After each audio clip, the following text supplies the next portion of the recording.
Advocates act 1961 వచ్చిన తర్వాత న్యాయవాదుల యొక్క ఎన్రోల్మెంటు, అదేవిధంగా వాళ్ళ మీద ఏదైనా ఆరోపణలు వస్తే వాటిని డిసిప్లినరీ కమిటీకి రిఫర్ చేసే విధానం కానీ, ఇవన్నీ కూడా బార్ కౌన్సిల్ని ఒక స్టాచ్యుటరీ బాడీని దాన్ని ఏర్పాటు చేసి బార్ కౌన్సిల్ ఆఫ్ ఇండియా, అదేవిధంగా ప్రతి స్టేట్కి స్టేట్ బార్ కౌన్సిల్స్ని ఏర్పాటు చేసి వారి ఆధ్వర్యంలో ఈ ఎన్రోల్మెంట్ కానివ్వండి, ఎలక్షన్స్ కండక్ట్ చేయటం కానివ్వండి, ఈ స్టాచ్యుటరీ బాడీని దాన్ని ఏర్పాటు చేయటం జరిగింది.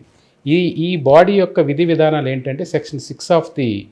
అడ్వకేట్స్ యాక్ట్ 1961 ప్రకారం ఎన్రోల్మెంట్ చేసుకోవటం, అంటే న్యాయవాదులు కొత్తగా వృత్తిలోకి వచ్చే వాళ్ళని ఎన్రోల్ చేయించుకోవటం, తర్వాత వాళ్ళకి అడ్వకేట్స్ యాక్ట్ యొక్క విధి విధానాలు, బార్ కౌన్సిల్ విధి విధానాలు, వృత్తిలో ఏ విధంగా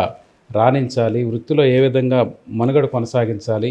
ఎటువంటి పనులు చేయాలి, ఎటువంటి పనులు చేయకూడదు, డ్రెస్ కోడ్ ఏ విధంగా ఉండాలి, అదేవిధంగా వాళ్ళ మీద ఏదైనా కంప్లైంట్ అంటే ప్రొఫెషనల్ ఎథిక్స్ ఏ విధంగా పాటించాలి, ప్రొఫెషనల్గా వాళ్ళు ఎలా ఉండాలనే దానికి ఇది ఏర్పాటు చేయటం జరిగింది.